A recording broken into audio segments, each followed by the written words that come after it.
पहले जा रहे थे मुरादाबाद में कमिश्नर के पास, फिर बाद में खबर आई कि पहुंच गए रामपुर डीएम के पास। ये चल क्या रहा है? तो आजम खान का हैरेसमेंट तो 2019 के लोकसभा चुनाव के बाद से ही हो रहा है। उत्तर प्रदेश में निकाय चुनाव हुए हैं और जिस तरीके से मुसलमानों ने आम आदमी पार्टी को जिता दिया, जिस तरीके से मुसलमानों ने वोट दे दिया असदुद्दीन ओवैसी को बहुत सारी जगह पर, उससे लग रहा है समाजवादी पार्टी को कि अब मुसलमान 2022 के चुनाव के बाद से उसमें जो है अपना भविष्य नहीं देख रहा है।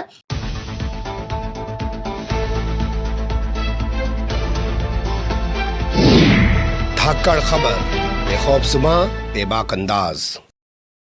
धाकड़ खबर में आपका स्वागत है। मैं आपके साथ हूं अकरम रईस खान। बात चली थी कि जब कोर्ट से आजम खां को एक बड़ी राहत मिल गई है, उनकी सजा जो है वो खत्म कर दी गई है और वो सजा खत्म कर दी गई है जिसके चलते उनकी विधायकी चली गई थी, उनके चुनाव लड़ने पर रोक लग गई थी, वोट डालने पर रोक लग गई थी। तो उसके बाद आजम खां की तरफ से सन्नाटा क्यों बरता जा रहा है, समाजवादी पार्टी की तरफ से सन्नाटा क्यों बरता जा रहा है? सवाल चारों तरफ से उठ रहे थे तो कुछ आज हलचल भी नजर आई।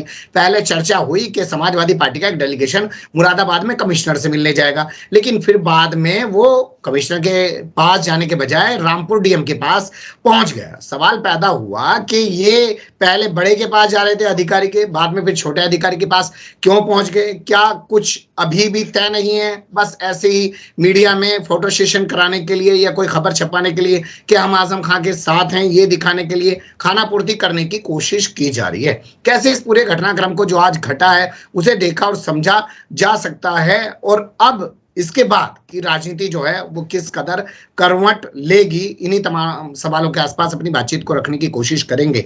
हमारे साथ जुड़ रहे हैं उत्तर प्रदेश के जाने माने पत्रकार और रामपुर की राजनीति पर खास नजर रखने वाले तमकीन फैयाज साहब। बहुत शुक्रिया सर वक्त देने के लिए। जी शुक्रिया। पूरा इंसिडेंट जो है, पहले मैं वो समझना चाहता हूं, बाद में आऊंगा कि आखिर ये चिंता क्यों बढ़ी है।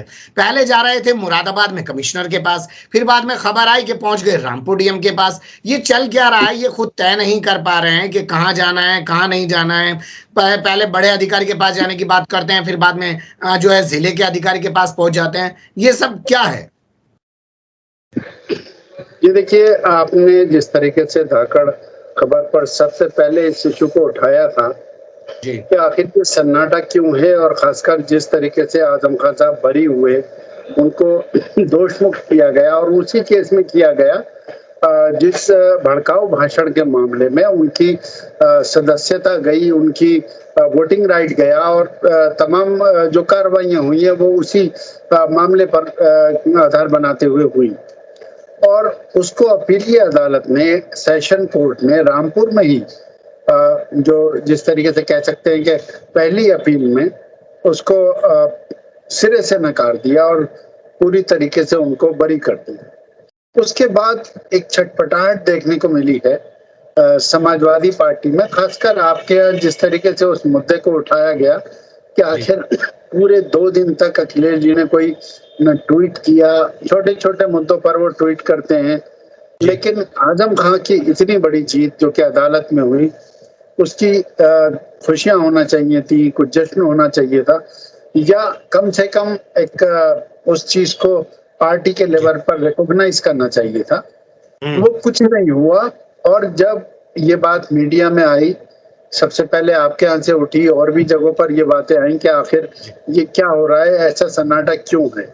तो एक 21 सदस्यीय मंडल बनाया गया, एक प्रतिनिधि मंडल समाजवादी पार्टी की तरफ से, जिसमें ज्यादातर मुस्लिम सांसद और एमपी राज्यसभा के, और उसके अलावा लगभग 6-7 विधायक, एक एमएलसी, ये ज्यादातर मुस्लिम इसमें रखे गए।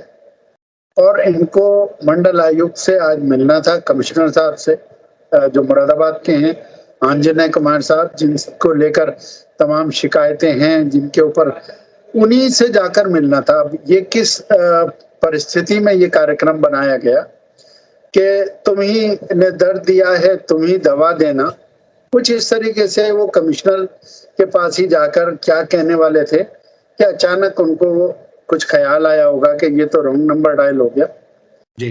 फिर आनंद फानन में आप ये देखिए कि एक नई रणनीति बनाई गई और डीएम रामपुर जो के कमिश्नर साहब के अधीनस्थ है, उनको मिलने का प्रोग्राम बनाया गया और आज वो डेलीगेशन रामपुर पहुंचा जी, जिसकी अगुवाई जो समाजवादी पार्टी के वरिष्ठ नेता हैं, बुजुर्ग नेता हैं, शफीकुर रहमान बर्क साहब वो कर रहे थे। खुद हसन साहब मुरादाबाद के सांसद वो मौजूद थे और दूसरे कई लोग थे, पूर्व मंत्री महबूब साहब थे। तो ये तमाम लोग डीएम साहब से मिले, ज्ञापन दिया, उसके फोटो वगैरह खींचे और जब वहां से निकले तो शफीकुर रहमान बर्क साहब से मीडिया ने कई सवाल किए। कई लोगों ने पूछा उनसे कि आखिर आपको शिकायत किससे है, क्या डीएम साहब से है या कमिश्नर साहब से? और अगर कमिश्नर साहब से शिकायत है तो हायर अथॉरिटी पे जाना चाहिए था आपको शिकायत लेके, आप यहाँ कहाँ आ गए? तो उन्होंने बड़ी मासूमियत से उसका जवाब दिया कि ये तो पार्टी हेड ऑफिस से आप पूछिए इसके बारे में, और हमें कहा गया कि अब डीएम साहब के पास जाओ और यहाँ पर हैरेसमेंट हो रहा है, समाजवादी पार्टी के लोगों को परेशान किया जा रहा है। आजम खान साहब को वो बरी हो गए हैं, अदालत ने उन्हें निर्दोष साबित कर दिया है, उसके बावजूद उनका हैरेसमेंट हो रहा है, उनके परिवार वालों का हो रहा है। तो हम उस सिलसिले में डीएम साहब से मिलने आए थे कि यहाँ के जो इश्यूज हैं उनको रिजॉल्व किया जाए। तो उन्होंने कहा हम अपने स्तर के जो मामले हैं उसमें पूरी तरीके से इस बात का ध्यान रखेंगे। मंडलायुक्त की भूमिका पर बाद में बात करेंगे, पहले बात कर लेते हैं हैरेसमेंट को लेकर, क्योंकि खास तौर पर आपने बताया कि शफीकुर रहमान बर्क साहब ने कहा कि आजम खां का हैरेसमेंट हो रहा है। तो आजम खां का हैरेसमेंट तो 2019 के लोकसभा चुनाव के बाद से ही हो रहा है। मुकदमों पर मुकदमे लिख दिए गए, पूरे परिवार को, पत्नी को, बेटे को उठाकर जेल में डाल दिया गया, वहां पे वो गिरकर घायल भी हो गए और वहां से आने के बाद भी उनकी कई सारी इंजरीज जो है सामने आ चुकी हैं, ऑपरेशन भी तमाम तरीके के उनके हो चुके हैं। तो आज ये एकदम दर्द क्यों छलक पड़ा कि पूरा प्रतिनिधिमंडल जिसमें सांसद भी हैं, विधायक भी हैं, वो आ गए आज? ये आज क्यों हुआ? ये देखिए एक पुरानी मिसाल है कि उंगली कटा के शहीदों में शरीक होना। ये इसीलिए कहा गया है कि जब आप कुछ करते तो है नहीं, लेकिन आपको लगता है कि नाम हमारा आना चाहिए और हमारा भी तस्करा हो कम से कम, तो पार्टी ने ये सोचा होगा कि ऐसा ना हो कि अब जब आजम खां उसी केस में बरी हो गए जिसमें उनकी विधायकी गई, तो कहीं ऐसा ना हो कि अगले केसेस में भी उनको अदालत में कुछ कामयाबी मिले। कहीं ऐसा ना हो कि वो जिस स्तर पर ये मान के चल रहे थे कई लोग, पार्टी के कई जिम्मेदार ये मान के चल रहे थे कि अब तो आजम खान साहब की जो राजनीति है वो खत्म है, अब कुछ बचा नहीं है, वो चीज जब रिवाइव होती हुई नजर आ रही है तो ये छटपटाहट नजर आई पार्टी में भी कि लोग ये सोचते हुए कि भाई चलो एक प्रतिनिधि मंडल जाकर मिले, कुछ फोटो वोटो खींचेंगे, कुछ रिकॉर्डिंग्स होंगी, मीडिया में भी आएगा कि हाँ भाई समाजवादी पार्टी वाकई में आजम खान के लिए बहुत कुछ कर रही है, उनके साथ में खड़ी है। और यही सब कुछ कवायद आज देखने को मिली, क्योंकि मैंने आपको मैं बताऊं कि शफीकुर रहमान बर्क साहब जब ये सवाल किया कि भाई आप 2019 से ये सिलसिला चल रहा है और आज इतनी देर से पार्टी को क्यों याद आई जी, तो उन्होंने सीधा सच जवाब दिया है कि भाई ये तो पार्टी हेड ऑफिस से आप पूछिए, यानी आला कमान पे सारी उन्होंने बात डाल दी। और ये कई हकीकत भी है, अगर आप देखें आजम खान साहब के अलावा भी शफीकुर रहमान बर्क साहब बहुत साफ वो आदमी हैं, सीधा बोलने वाले हैं, कई बार वो विवादित भी हो जाते हैं अपनी साफ साफ कहने बोलने के चक्कर में। अभी पिछले दिनों समाजवादी पार्टी का जो एक अधिवेशन था कोलकाता में जी, वहां पर आजम खान साहब नहीं गए थे, अब्दुल्ला साहब नहीं गए थे और शफीकुर रहमान बर्क साहब भी नहीं गए थे। तो आजम खान साहब और अब्दुल्ला जो है वो तो उन्होंने तो खामोशी इख्तियार की जी, कोई कमेंट किया नहीं, लेकिन बर्क साहब ने खुलकर ये बात कही थी कि अगर मुझे बुलाया गया होता तो मैं जरूर जाता। यानी उन्होंने ये बात यानी वो बहुत जी, यानी वो बहुत स्ट्रेट फॉरवर्ड हैं और बेबाक तरीके से अपनी बात को रखते हैं। मैं भी एक बेबाक सवाल आपसे पूछना चाहता हूं, क्योंकि आपने कहा कि आजम खां बरी हो गए हैं, पार्टी को लग रहा है हो सकता है और मामलों में भी बरी हो जाएंगे, तो इसलिए छटपटाहट नजर आ रही है अपने आप को आजम खां के करीब दिखाने की। लेकिन मुझे लगता है जो अभी हाल फिलहाल में उत्तर प्रदेश में निकाय चुनाव हुए हैं और जिस तरीके से मुसलमानों ने आम आदमी पार्टी को जिता दिया, जिस तरीके से मुसलमानों ने वोट दे दिया असदुद्दीन ओवैसी को बहुत सारी जगह पर, उससे लग रहा है समाजवादी पार्टी को कि अब मुसलमान 2022 के चुनाव के बाद से उसमें जो है अपना भविष्य नहीं देख रहा है और आजम खां अब बरी भी हो रहे हैं। तो क्या वो भी चिंता है कि आजम खां को थोड़ा पुचकार लेते हैं और मुस्लिम वोट जो छिटक रहा है वो वापिस आ जाएगा? ये देखिए, सीधा सवाल मुस्लिम वोट का जरूर है और अकेले ऐसा नहीं है कि निकाय चुनाव की बात हो, इससे पहले से ही 2022 के फौरन बाद से अगर आप देखें तो मुस्लिमों का रुझान जो है वो बदलना शुरू हो गया और एक के बाद एक उपचुनाव जो हुए उसमें समाजवादी पार्टी को ये इशारा मिला कि मुस्लिम वोट उनसे छिटक रहा है। कभी बहुजन समाज पार्टी के पास गया, कभी दूसरे दलों पे गया, यहाँ तक के रामपुर की अगर बात करें तो भारतीय जनता पार्टी को भी मुस्लिम वोट पोल हुआ और उसकी वजह जो थी, वो जो इंडिकेशन थी, वो जो इशारा था, वो यही था कि समाजवादी पार्टी अगर ये समझती है कि मुस्लिम वोट कोई बंधुआ मजदूर है और वो जाएगा तो कहाँ जाएगा, उसके पास कोई और रास्ता नहीं है, वो मजबूर है, तो ऐसा नहीं हो पाएगा। मुस्लिमों का वोट अगर लेना है तो गुण दोष के आधार पर उनको आपको खड़े होना पड़ेगा, आवाज उनके मुद्दों पर उठाना पड़ेगी और चाहे वो आजम खान साहब का मुद्दा हो या दूसरे मुद्दे हो, इरफान सोलंकी का मामला हो। अब आज देखिए शिवपाल जी ने भी बड़ा कड़ा स्टेटमेंट दिया है, उसमें उन्होंने इरफान सोलंकी का भी नाम लिया है, आजम खान साहब का भी नाम लिया है, तमाम ऐसी बातें कही हैं। अब याद तो आने लगी, एहसास कुछ कुछ लगने लगा कि हाँ भाई ये वोटर जो है इसको नेग्लेक्ट करना हमारे लिए जो है वो काफी महंगा साबित हो सकता है।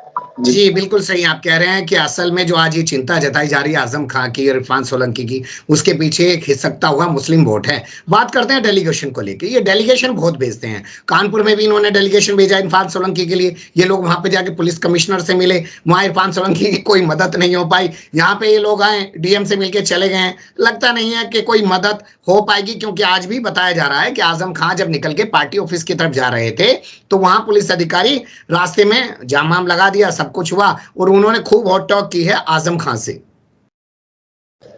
ये देखिए, आज ये वाकया हुआ है कि जब आजम खान साहब इन लोगों की इत्तला मिली कि डेलीगेशन आया है तो वो पार्टी ऑफिस जा रहे थे और इसी दौरान कई मेहमान या जो मेंबर्स थे इसके डेलीगेशन के, वो भी पार्टी ऑफिस जा रहे थे उनसे मिलने के लिए। रास्ते में पुलिस ने एक तरीके से रोक कर और उसकी जांच कर रहे थे गाड़ियों की कि कौन आया है, कहाँ से आए हैं आप। उनका कहना यह था कि हम जो आपने 21 आदमी जो बाहर से आए हैं, उसके अलावा 6 लोग यहाँ के, 27 लोग जिनकी आपने लिस्ट प्रोवाइड की है, सिर्फ वही लोगों को अलाउ करेंगे कि आप जाइए। हालांकि वो जो रास्ता है वो एक आम रास्ता है और वो कोई कचहरी जाना जरूरी नहीं था कि वो लोग वहीं जा रहे हो, वो लोग समाजवादी पार्टी के ऑफिस जा रहे थे जी। इस पर आजम खान जो है भड़क गए, उतर गए, कार रोकवा ली उन्होंने। और यहाँ पर जो सीओ सिटी है अनुज चौधरी, ये अर्जुन अवार्ड प्राप्त हैं, रेसलर हैं, काफी मतलब स्पोर्ट्स कोटे से पुलिस में इनकी भर्ती हुई है और वो बैठे हुए थे वहां पर। तो आजम खान साहब जब उतरे, उन्होंने जाके सीओ साहब से कहा कि भाई आप बड़े कल्चर्ड है, आप ऐसे बैठे हैं, मतलब वो खड़े हुए थे, हालांकि वो बाद में खड़े हो गए और उन्होंने कहा कि भाई आपको क्या एहसान याद नहीं है हमारा, समाजवादी पार्टी ने ही आपको रिकॉग्नाइज किया था पहलवान। मतलब उनका ये था इशारा कि नौकरी आपको जो मिली थी उसमें सपा रिजीम में मिली थी और आप उस एहसान को याद कीजिए। तो उन्होंने कहा भाई मैं तो अर्जुन अवार्डी हूँ, काहे का एहसान है, किस बात का एहसान है, अगर नौकरी कर रहा हूँ मैं तो आपको क्या इसमें वो है। तो काफी उनकी नोकझोंक हुई, एसएचओ कोतवाली से भी हुई। आजम खान ने किया कि भाई बहुत अच्छा मुस्कुराते हैं आप, तो बोले साहब आपसे ठीक है। इस तरीके की बातें हुई और उसके बाद में आजम खान उनको कहते हुए आगे अपने कार में बैठ के चले गए। तो मतलब ये कुल मिला जरूरी है के जी। मतलब कुल मिला के अगर मैं ये कहूं कि एक सांसदों का प्रतिनिधिमंडल, एक विधायकों का प्रतिनिधिमंडल, समाजवादी पार्टी के तमाम नेता डीएम से मिले, इतना बड़ा घटनाक्रम है आज जिले में, लेकिन एक सीओ, एक क्लास ऑफिसर होता है, एक थानेदार जो सेकंड क्लास ऑफिसर होता है, वो भी आजम खान से बदसलूकी करने में बाज नहीं आ रहे। कोई डर उनके दिमाग में नहीं है, कोई वो सुधार नहीं करना चाह रहे हैं। नहीं देखिए, उन्होंने आजम खान साहब ने जो बात कही वो यही कही कि इस तरीके से आप क्या मैसेज देना चाहते हैं, लोग इसे पसंद नहीं करेंगे इन चीजों को, और शायद सरकार की छवि भी इससे बहुत अच्छी होने वाली नहीं है। और आजम खान का खुद अपना रवैया बहुत बैलेंस था, बहुत उनके जो तंज थे बहुत तीखे जरूर थे, लेकिन उनके जो शब्द थे वो बड़े सॉफ्ट थे, ताकि ऐसा ना हो कि कोई गुस्से में कोई बात ऐसी हो कि कोई जवाब गलत आ जाए। उन्होंने बहुत बैलेंस बात की। और जो प्रतिनिधि मंडल आया था वो भी जब डीएम साहब के पास गए हैं और वहां पर जाके उनकी बातचीत हुई और निकले हैं, तो बहुत कूल नजर आ रहे थे, बहुत साइलेंट, खामोश। और उनको किसी ने भी एक, आप अगर गौर से देखेंगे उस बाइट को जो बर्ग साहब ने दी है, तो कोई आवाज ही नहीं है, इतने तमाम लोग खड़े हैं किसी की बात करने की, या कोई सन्नाटा था, बहुत खामोशी। फिर बर्षा बहुत बोल रहे थे। खामोशी, बहुत सन्नाटा सा था डीएम ऑफिस से निकलने के बाद। अब एक आखिरी में सवाल लेना चाहता हूं क्योंकि थोड़ा वक्त का तकाजा है। कमिश्नर अंजनॉय कुमार की भूमिका पर बाद में बात करेंगे, क्योंकि वो रामपुर के डीएम थे, तब आजम खान की बैंड उन्होंने बजाई और उसी का इनाम उनको दिया गया। वहीं मुरादाबाद जिले में उनको कमिश्नर बना के रख दिया। इस पर एक अलग से बातचीत आपके साथ करेंगे। और सरकार ने अब इस अधिकारी को एक्सटेंशन भी दे दिया है, मतलब इसका टाइम पूरा हो चुका था, उत्तर प्रदेश से इसको जाना था, लेकिन फिर भी इसको यहाँ पे रोक रखा। इस पर एक अलग बातचीत करेंगे, लेकिन मैं समझना चाहता हूँ कि क्या डीएम साहब से आपकी कोई बातचीत हुई है? डीएम ने कहा हो कि हम कोई कमेटी बनाएंगे, जिस तरीके के आरोप लग रहे हैं कि हैरेसमेंट किया जा रहा है आजम खान का, चलो भाई जांच करेंगे, ऐसा नहीं होना चाहिए, गलत मामलों में उनको नहीं फंसाया जाना चाहिए। देखिए, ये बड़ी अटपटी सी बात है कि आप एक बड़े अधिकारी की शिकायत तो उसके अधीनस्थ से, उसके जूनियर ऑफिसर से करते हैं, या क्या सोच के कर रहे हैं? ये तो एक तरीके से प्रोटोकॉल के भी खिलाफ है, जबकि इतने बड़े लोग, समाजवादी पार्टी जिसके 111 विधायक हों, मुख्य विपक्षी दल हो, और उसके अलावा खुद जो डेलीगेशन है उसमें 3 सांसद और 5-6 विधायक, एक एमएलसी, इस तरह के लोग जब जा रहे हैं, तो क्या वो गवर्नमेंट में नहीं जा सकते थे? क्या वो शासन में नहीं जा सकते थे? एक यादव समाज के व्यक्ति के ऊपर जब कोई कार्रवाई होती है, तो राम गोपाल जी सीधे पहुंच जाते हैं योगी जी के पास, मुख्यमंत्री जी के पास जाते हैं, वहां जाकर सीधे ही उसको बख्शने की बात करते हैं, उसको उसके साथ रियायत की बात करते हैं। लेकिन जब आजम खान की बात होती है तो लोग डीएम के पास जाते हैं। यानी आप खुद समझ सकते हैं कि इसमें डीएम साहब क्या कहेंगे और क्या उनके पास कुछ कहने को है। बस मन ही मन में मुस्कुरा रहे होंगे और ये भी समझ रहे होंगे कि ये कोई फोटो सेशन है, बहुत अच्छे तरीके से ऑर्गेनाइज किया है कि रामपुर की बात रामपुर में ही रह जाए, और कम से कम यहाँ रामपुर, संभल, मुरादाबाद, बिजनौर, यहाँ के आसपास के लोगों में ये मैसेज चला जाए कि हाँ भाई, पार्टी आजम खान के साथ खड़ी है। ठीक कहा आपने कि उंगली कटा के शहीदों में नाम लिखवाने की कोशिश कर रही है समाजवादी पार्टी आजम खान के मुद्दे पर, लेकिन लोग अब इतने भी अनजान नहीं रहे, राजनीति को वो भी बखूबी समझते हैं। वक्त का तकाजा है, कुछ सवालों को फिर अधूरा छोड़ रहा हूं। अंजनय कुमार पर एक अलग से बातचीत करने की कोशिश करूंगा आपके साथ। और एक मुद्दा और है जो लोग कमेंट्स कर रहे हैं, बहुत सारे लोगों के सवाल आए कि आजम खान क्यों बने हुए हैं आखिर समाजवादी पार्टी में, क्या वो कोई और डिसीजन नहीं ले सकते हैं, क्या उनकी मजबूरियां हैं, क्या दुश्वारियां हैं? उस पर भी एक अलग बातचीत आपके साथ करने की कोशिश करेंगे। आपने वक्त दिया, बहुत शुक्रिया, फिर आपसे मुलाकात होगी। शुक्रिया।